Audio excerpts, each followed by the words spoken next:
Hi, good evening, everyone. Okay, welcome to today's update. Today I'm going to be covering one of the basic concepts in technical analysis. It's called support and resistance. But today I'm just going to be looking at support.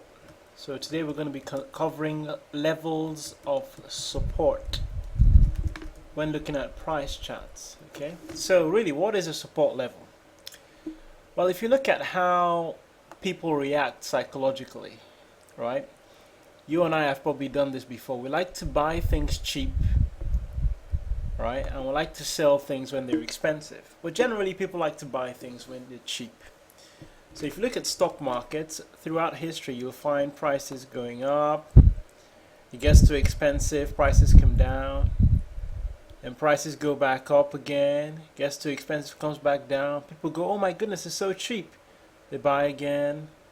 And oh, it's too expensive, it goes back down. So usually in markets, you tend to find certain areas where the buying pressure kicks in. Okay?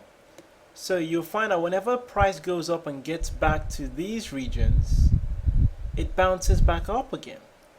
So these sort of levels on price charts are called levels of support, right?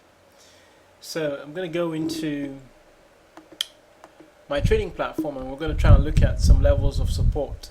So anytime you see a price going up and coming back down to a level of support, you want to be thinking of buying, because most likely it might bounce back up and continue in the same direction. Okay? So let's go to my chart and try and see if you can find some levels of support. Okay, let's get rid of this. Okay, this is a chart of the pound. Okay, this is the pound from 2011, as you can see here, October till today, which is what, 11th of October. So it's about 1 year. Okay.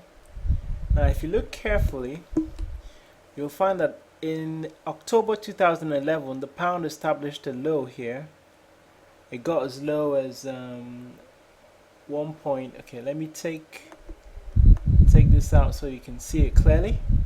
Okay, the pound got as low as 1.52705.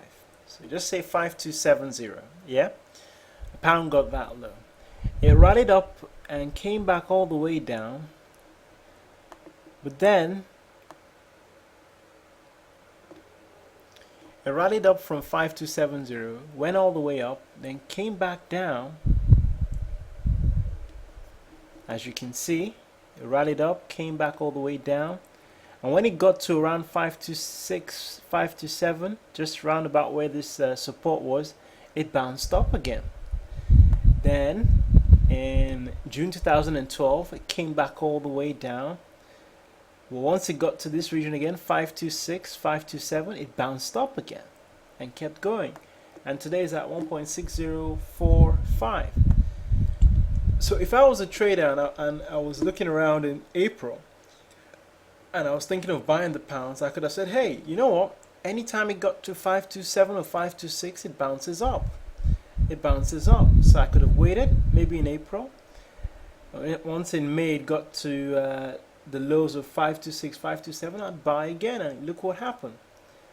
It's gone all the way to 1.6. So I'd have made myself a tidy 800 pip gain on the pound. Okay, so that's how you look for levels of support in charts. Okay, usually about 2 or 3 areas where price touches and then bounces back up. All right.